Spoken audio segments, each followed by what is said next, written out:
now am found, was blind, but now I see.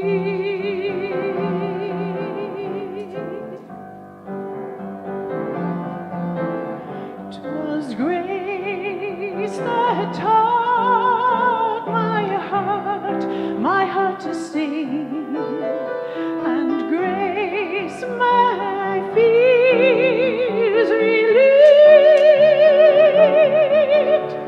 A precious, precious grace, that grace did appear the hour I first believed. Through many dangers, toils, and snares, I have already come. 'Tis grace hath brought me safe thus far, and grace will lead me home. When we've been there 10,000 years, bright shining as the sun, we've no less days to sing God's praise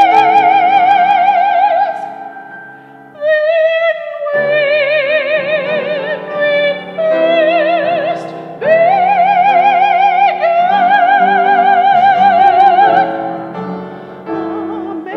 Amazing grace, how sweet the sound that saved a soul like me. I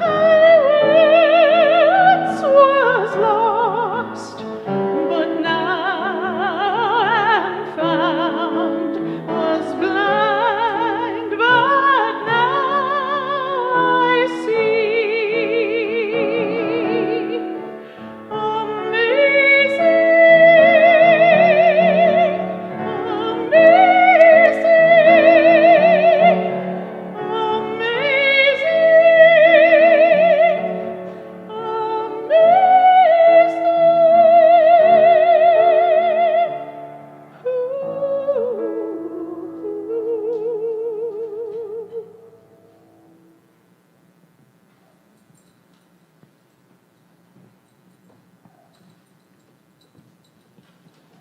Well, so thankful to Leanne and Julie for joining our hearts together this morning with their music.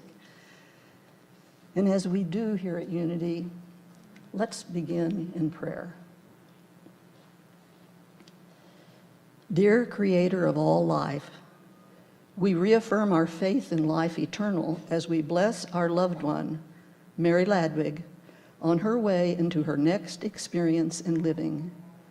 It is our prayer that from this time forward, we may never think of her as limited by time or form, but always as a living soul, continuing on the pathway of life, ever in your wise and loving care. Amen. Well, we're gathered here today in memory of Mary Ladwig, and we are not here just to mourn her death, but to celebrate her life, to bless her on her way into her next experience in living, to lift our vision to the new experience on which she has entered. One of the greatest challenges that all of us meet is the challenge of change.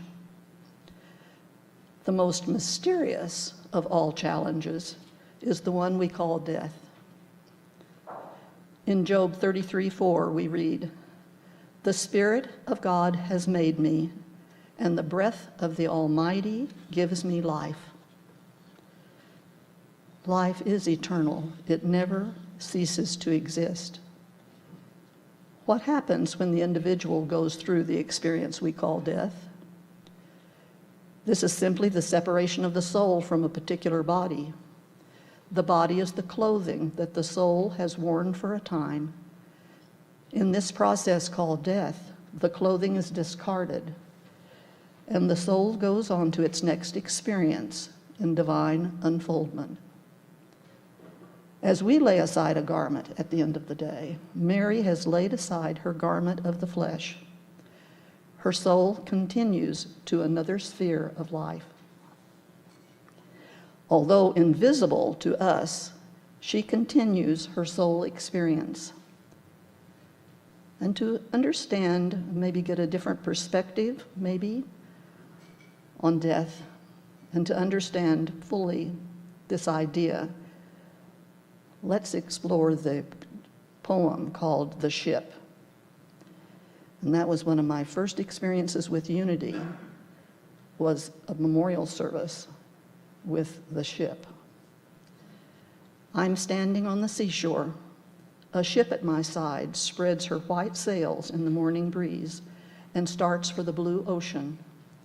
She is an object of beauty and strength, and I stand and watch her until at length she is a speck of white cloud, just where the sea and sky come to mingle with each other.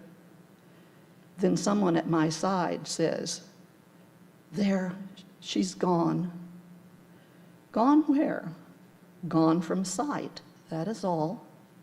She is just as large in mast and hull and spar as she was when she left my side, and she is just as able to bear her load of living weight to her destined harbor. Her diminished size is in me, not her. And just at the moment when someone at my side says, "There, she is gone," there are other eyes watching her coming and other voices ready to take up the glad shout, "There, she comes!" And that is dying.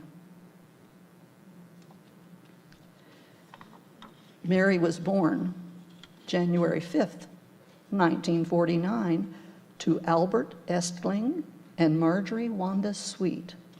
Don't you love that last name? Mary definitely is from the Sweet family. She married Doug June 22nd, 1971, raised a family, and taught school, all the while volunteering in the community and supporting young people in their spiritual awareness. Mary passed away June 20th, 2021, with her family by her side.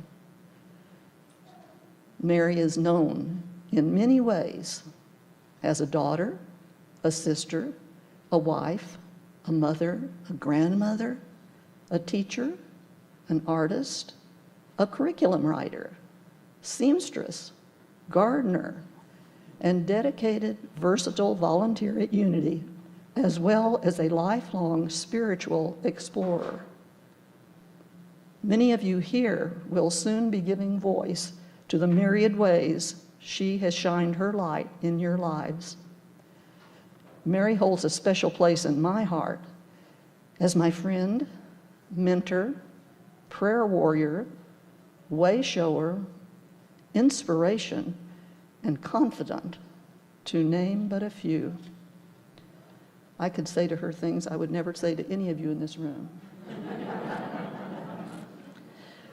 One of our former ministers, Reverend Claire Austin, sent these words. So hear Claire speaking to you now. Many people near and far are missing Mary's presence in our world today. And one reason is that Mary was a community builder. And though Unity Spokane isn't the only community of love and support she has helped build, it is the one that I can speak to today. Mary nurtured this ministry for several decades.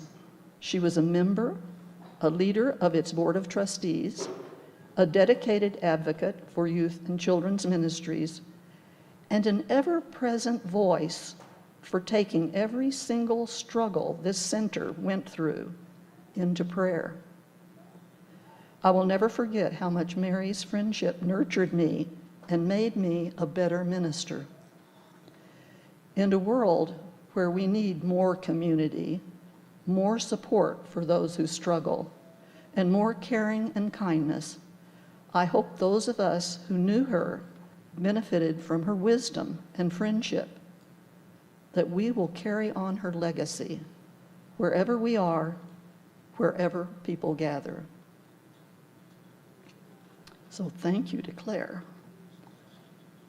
We want to pay tribute to Mary in her ongoing, and our greatest tribute that could be to her would be in continuing unfoldment of the Christ ideals of courage, faith, strength, and joy in our own lives that she lived in her life. We can no longer give tangible gifts to Mary, however. We can give her very real gifts. One is the gift of a loving thought. I'm going to ask each one of you today, if you're comfortable, to close your eyes for a moment. And let's enter into a time of prayerful meditation with Mary. So picture her in your mind's eye. See her smile. Hear her voice. Choose a special memory. And in this quiet moment, make a heart connection with her. One you can embrace always. One that will never fade away.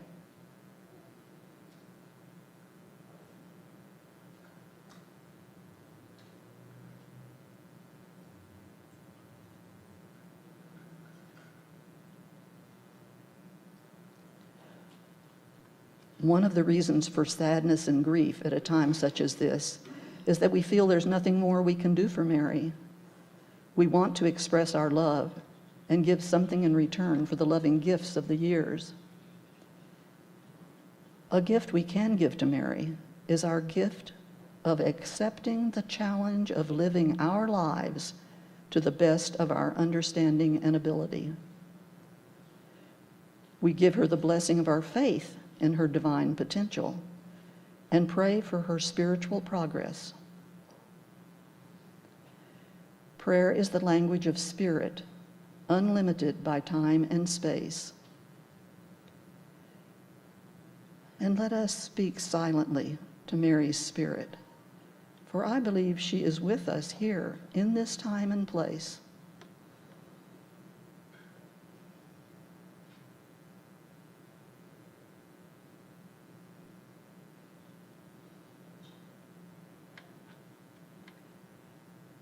Mary, you are free.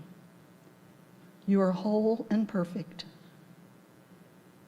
We learned from and marveled at your strength and spirit. We carry your memory in our hearts as we release you from this place. We love you and bless you and behold your true nature shining brightly. And now at this moment, feeling a sense of closeness with Mary, who has passed beyond our physical sight, we'll send these words to her. We know that your faith is a lamp on your path. We know that you are secure in God and in life that is endless. Our prayer for you is this familiar prayer. Some call it the prayer of protection, and some the prayer of light. Those of you who are comfortable, join me in praying these words for Mary. The light of God surrounds you. The love of God enfolds you. The power of God protects you. The presence of God watches over you. Wherever you are, God is.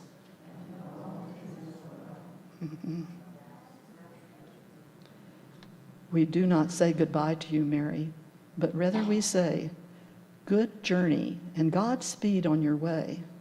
We behold you as God sees you, a radiant, ever-living, ever-loving child of the Most High. And so it is.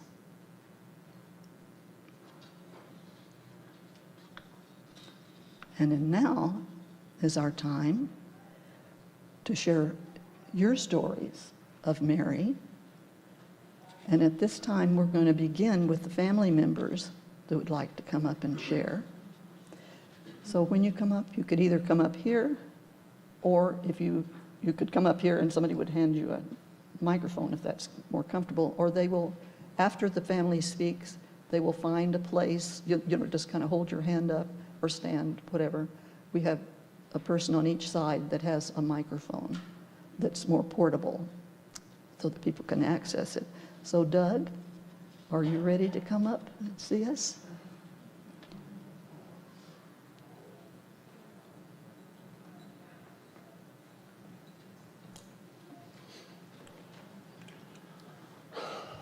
Well, to be honest with you, this is the last thing I thought I'd ever do. I figured she'd do it for me.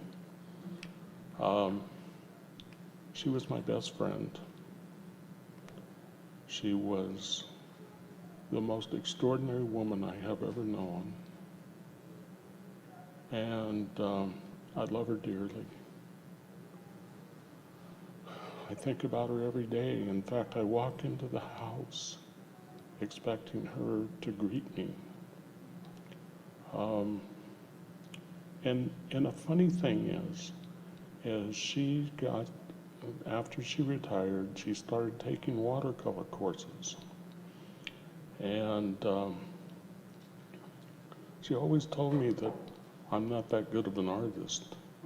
Well, there's a couple of her paintings out there. And to be honest with you, she didn't give herself credit for what she was able to do. And I just appreciate her so much and all the things that I learned from her over the years. She was a wonderful partner, even though she didn't stick around for the 50. She left 363 days, and she decided to leave. So anyway, just know that I love all of you for being here, and thank you.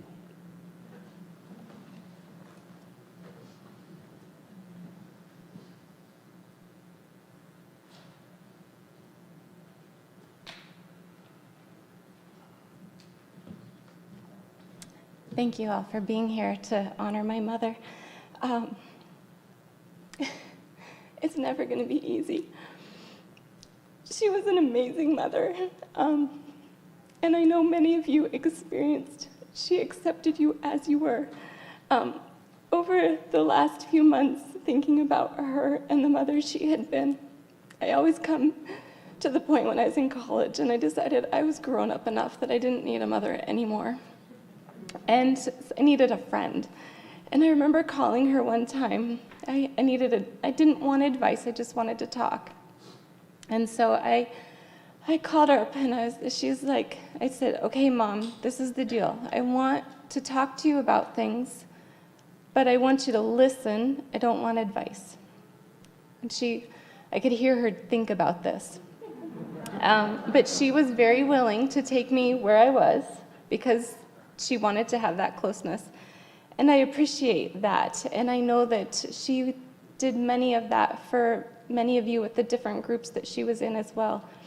But she continued to be my confidant throughout many things, moving across the country, getting married, having a child, having trouble having a child, just job changes, school changes, everything. She was always there for me.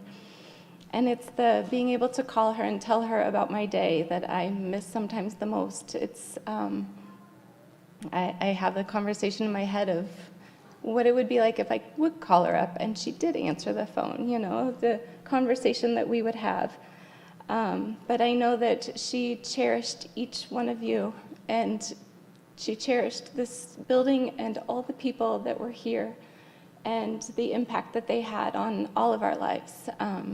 I know that it's a special place for me from the time that I was my daughter's age, that we had moved back to Spokane. So thank you for all that you are, and thank you for being here honoring my mother.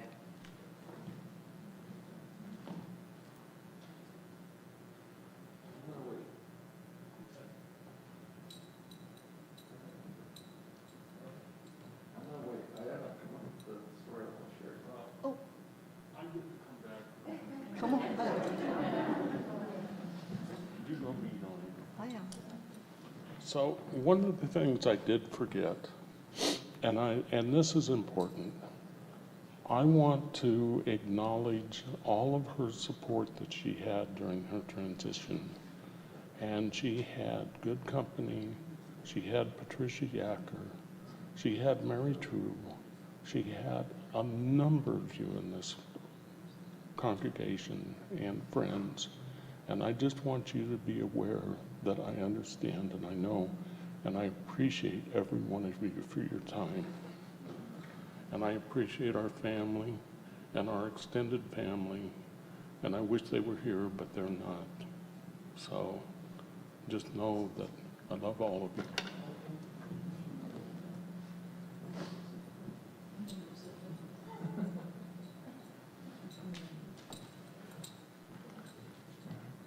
I really didn't think about telling a story, so I don't have anything in mind right now.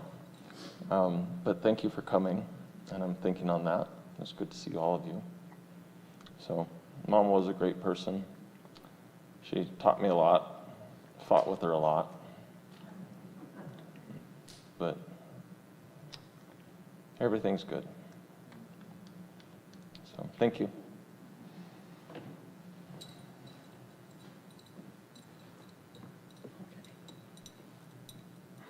She's so proud of her family. Because we all have our comfort zones. And we've got a lot going on inside of us that doesn't necessarily come out. So are there any other family members that have anything they want to say? You can always come up and say later, but you can come right now. Thank you. Thank you, Jackie. So I'm Randy. I'm a son-in-law. And for those who don't know me, I just want to say how, I give you a view of how wonderful, loving Mary was to Veronica and me as coming into the family. She welcomed us. She made us feel like, you know, her kids, a part of the family, and how much she loved her granddaughters. You know, some of us think she held on because she knew how much love and how much life and just wonderful beings those two are. And so to see her with them was just really wonderful. And then one other story that like gives you an idea of how much happiness she had is, I don't know if you guys ever got to see her and Jessica get together and start laughing. And it could have been about, you know, someone tripped on a step or something. It could have been anything, but they'd like do the soul gaze thing. And they'd start laughing, and then they'd just go crazy, and they'd start crying, laughing, and like not even being able to breathe for a little while. And we'd all be like, no, separate them, or, you know, do something, because we were worried about them.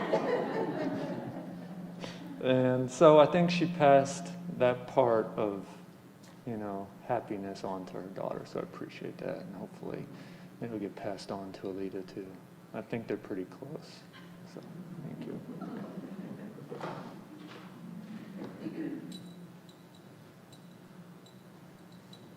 So any other family members? We can always claim we're all a part of her family. We're part of her spiritual family, definitely. So I noticed that I saw some people do their hands or a minute ago. Is that true? Have our spotters located people who would like to share? John's on. Oh, right over here. That was close. Gary was right there by you.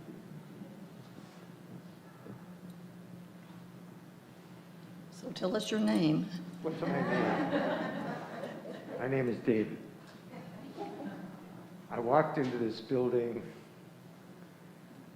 46 years ago. And the first two people I met were Wayne and Jackie Green.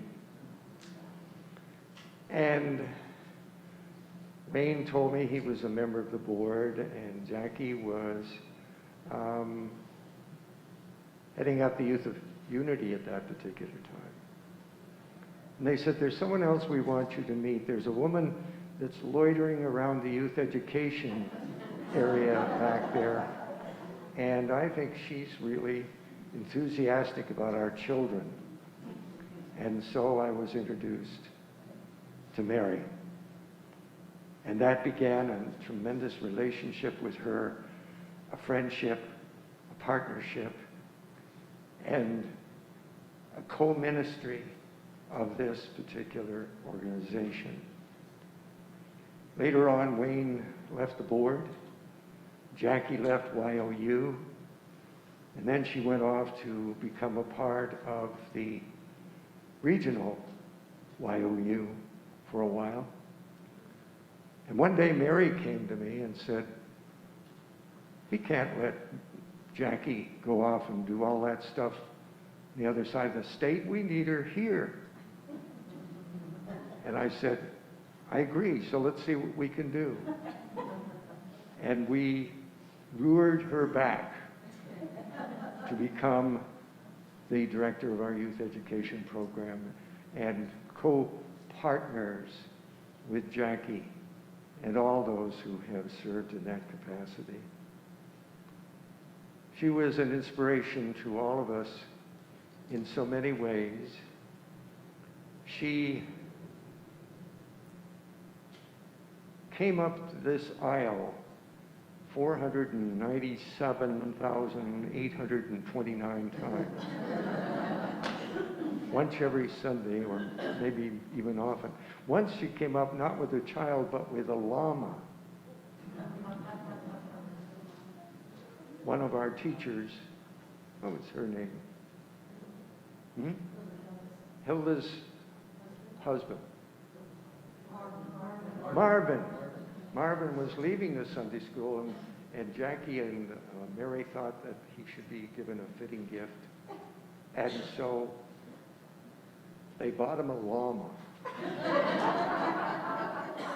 And he was up here, and I think it was Mary who brought this creature up the aisle and up to Marvin to be a part of his new life beyond youth education.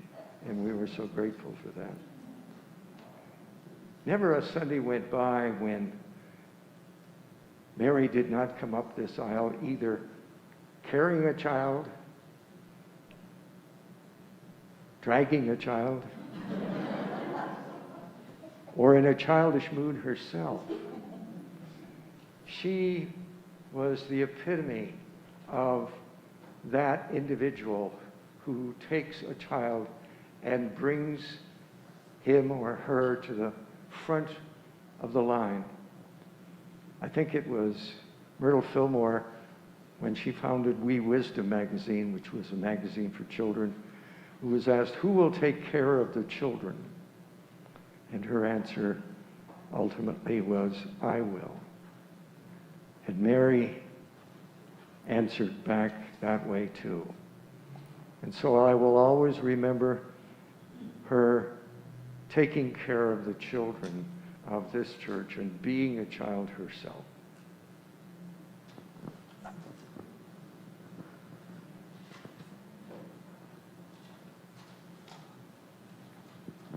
I wrote mine down.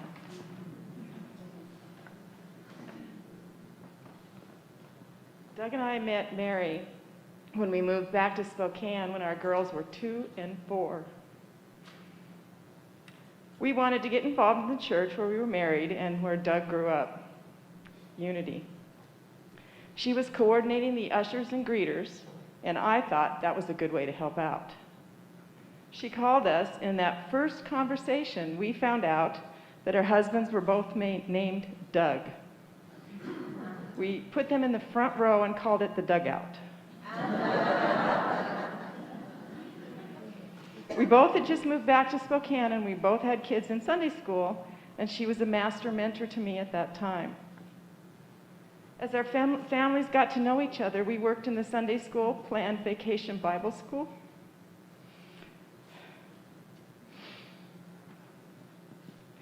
She was always in charge of crafts that weren't just crafts, they were complete creativity. She worked tirelessly, and we could always count on her. And later, we became chaplains together. Our kids attended kids camp together. We spent every summer with camp trips up at Priest Lake. We always had a group of families, usually the current Unity minister and their families, and the Greens. Mary introduced me to making cider, juicing, gardening, and quilting. Mary did all of this with a heart the size of the sun, and she loved sunflowers. I can't look at a sunflower without seeing her beautiful face. Excuse me, I'm glad I have a mask on. Mary's dedication to children was an incredible passion of hers, evidenced by still reading to the children over Zoom during the pandemic. She loved her grandchildren, and we both welcomed every birth of our grands together.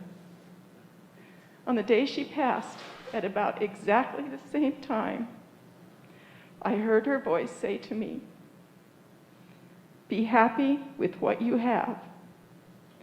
When Doug confirmed this, the time, I knew the connection I will have with Mary is everlasting. It hurts now. Walks help, sewing helps, sharing helps. But it hurts now.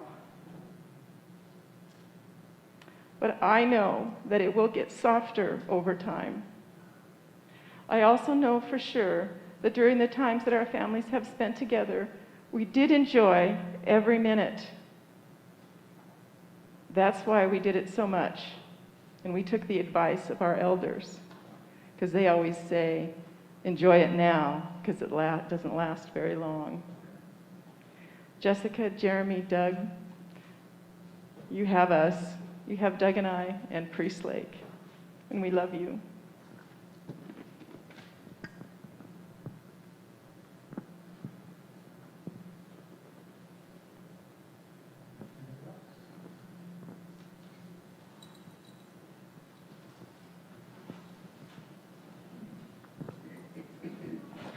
Hey everybody. So I grew up here, so Mary was a very big component of my upbringing. My whole foundation of the concept of love comes from this church. So from very, very young, Mary was a big component of that. In that children's area, like I cannot imagine, I mean, most people go to self-help seminars for years to get just a small piece of what I got as my foundation. It's something that most people cannot comprehend or understand. The learning unconditional love when you are, so small is so powerful.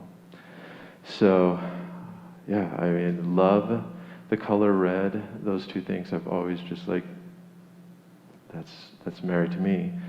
And she really was a true mother figure where it wasn't always good because I was with her around a lot. So, and I was the kid who pulled the fire alarm when I was two in the children's church. So I'm sure there was a lot of times that it wasn't the best, but love was there always, and she really helped me become who I am today. I'm very grateful. I also remember that probably when I was 8 or 9, the Ladwigs, my mom, there was a heart math group. They would do meditations, and I've started my process to become a minister at Unity, and so that's one of the things I'm having to learn. I have to get better and better at meditation, which is something that everyone has to do. Anyways, they would meet at their house and all these different houses, and I every time I meditate, I literally see sitting in their living room, listening to the heart zones. Almost every day I think of this. It's just such a big part of my life, especially as I get better at the thing called meditation. So thank you, Mary.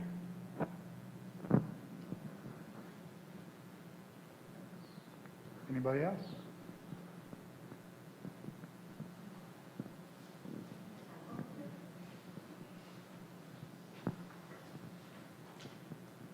I can't recall a time I did not know Mary, being aware of Mary. I think the first time that I really felt that I knew her was we were taking a class from David. I don't know what the class was. It's probably around 1980, probably about that time. I don't recall the name of the class, but it was a class that we kind of really bared our souls in what was concerning us and what meant a lot to us. And I recall Mary saying how much she wanted to be a teacher, how much she wanted to be a good wife and a good mother and a good person at the church here. Well, you see today, she accomplished all those things. She accomplished all of them in a beautiful way.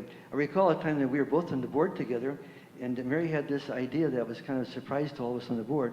In those days, we had 12 people on the board, and she came to the board meeting that night, and she gave $1 out to each person on the board. Remember that, David, by chance? Yeah. And she said, I'm giving $1 to each one of you, and use this $1 to meet somebody new in the congregation this Sunday. Go up and greet them and give them the $1 and tell them to pass the $1 on and to pass the hug on and to pass your love on to them. That's been a long time ago, but I've never forgotten that. What an unusually beautiful thing she did. And I'll tell you that Mary was very principled. She spoke in a quiet, measured way, and you listened to her. She spoke right from the heart, and she spoke right from her head as well. She had a wonderful mind, and she was very principled, very principled. She was unity principled. Thank you.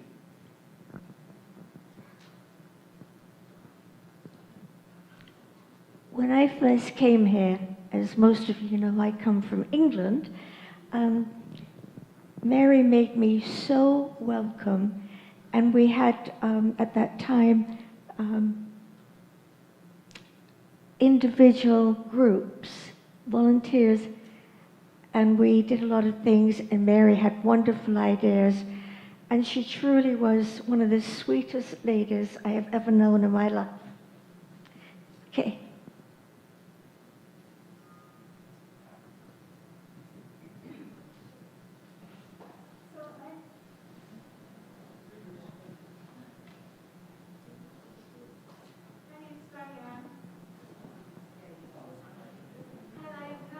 Mary for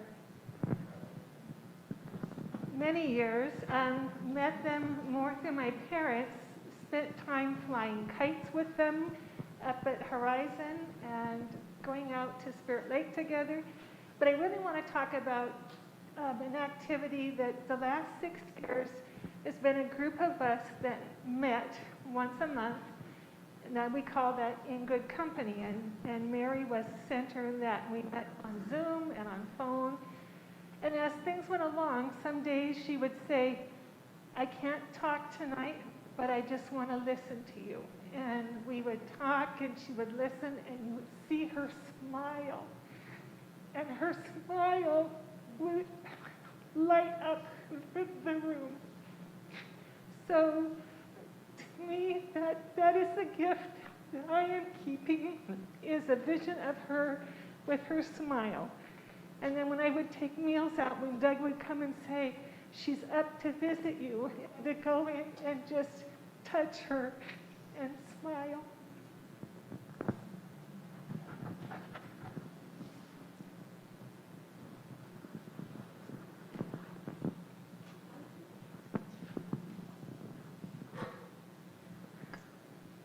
From the moment I arrived in this church, I was blessed by Mary and her kindness. I just found her to be such a kind-hearted woman and so committed to our children, so caring, showing up week after week. Even when she wasn't feeling great, she would be there. And I can remember doing some planning with her for some of the Kids Week camps that we did. And her creativity and her enthusiasm was just such a blessing. And so I feel very grateful to have spent some time with Mary and basked in her beautiful kindness and caring and compassion. And I always will feel blessed by that. Thanks.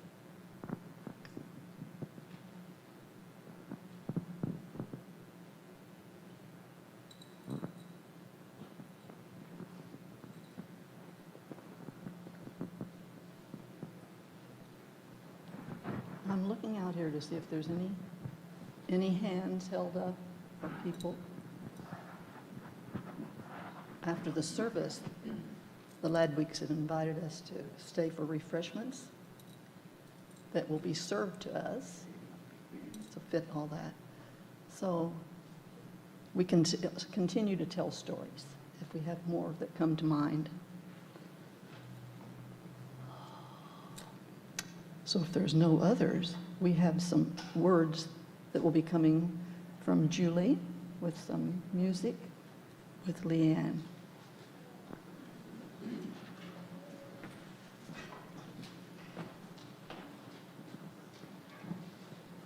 Thank you to all of you that have shared today. It's not easy to get up and share in front of a crowd of people, and I just honor you all that did that. And this is my way of sharing my love for Mary.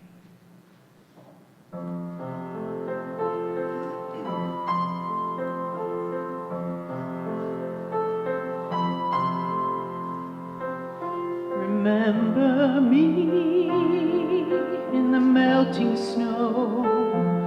Remember me in the river's flow. Look for me in the mountains tall, for I am part of it all. Hear me in the wind as it blows. I'm in the scent of each lovely rose. Feel my warmth in the shining sun, for I am all and all is one. For I am everywhere and I have always been here since time began. I am, and I will never leave you, for I am your friend.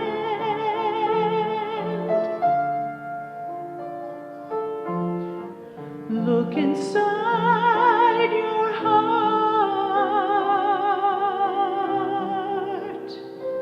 Take my hand.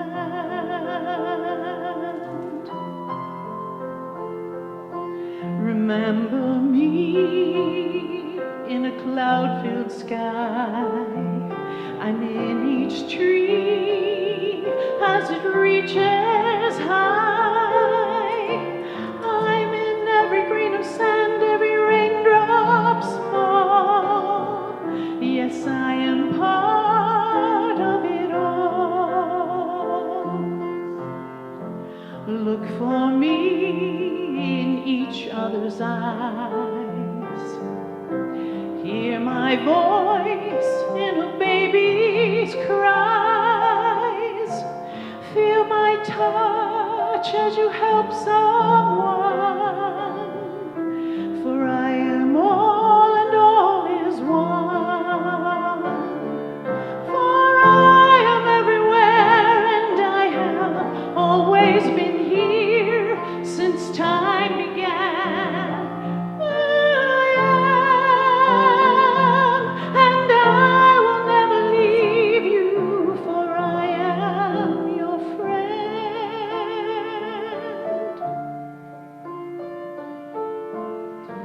Look inside your heart. Take my hand.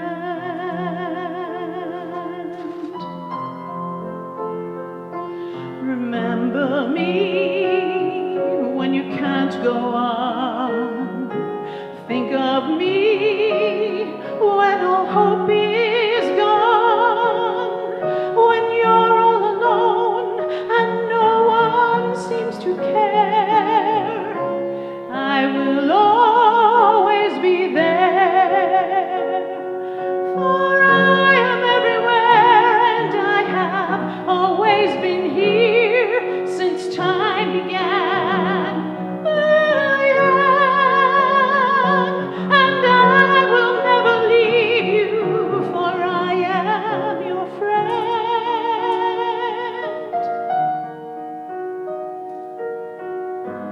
Look inside your heart,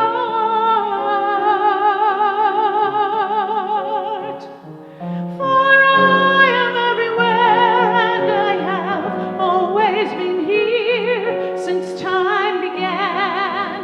I am, and I will never leave you, for I am your friend.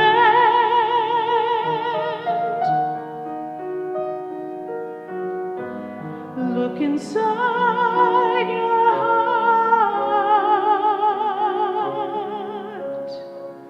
Take my hand.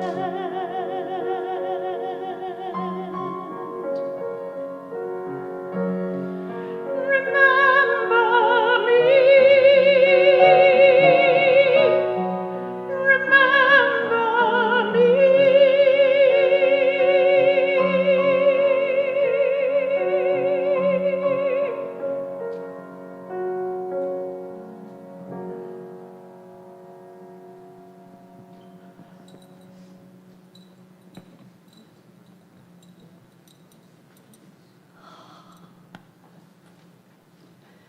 As we have experienced the words that have been shared today,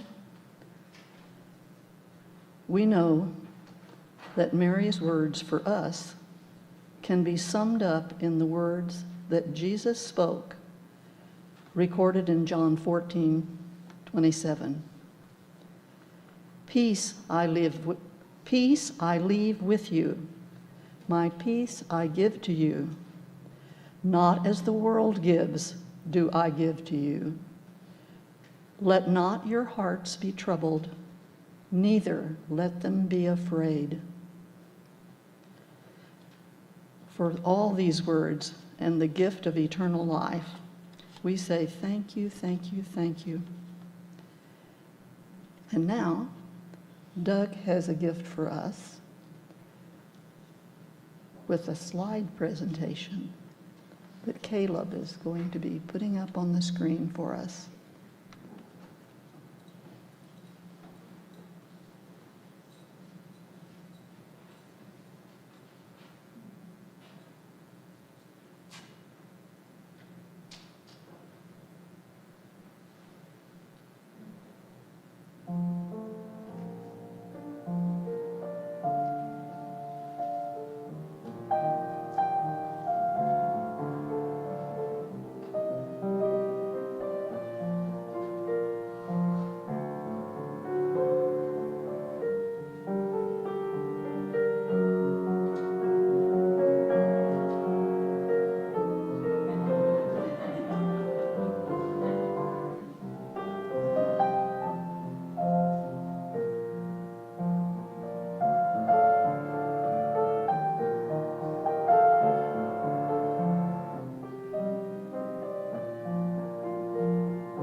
What a beautiful tribute.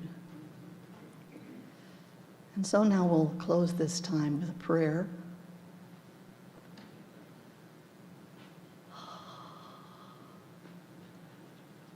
We give thanks to the Spirit of God, strengthening us and leading us on our way as we make our own adjustments in the days to come. We give thanks for guidance, understanding, and peace. We release the human form of Mary and commit her soul to the care and keeping of God. We do not let a place or a marker be a reminder of her. Rather, we let love always be a symbol of Mary's life, love that is one with eternal life. We know that the Christ Spirit of life and love is here and everywhere. We bless our dear Mary in her journey forward. As we turn to what lies before us, we know that all the good we have shared with her makes us richer and better able to fulfill our part in living. We thank the Spirit of the living God for love and light on our way. Amen. This concludes our service today. And maybe the family would like to go out so that you can greet people as they leave. And then they can join you in the reception room.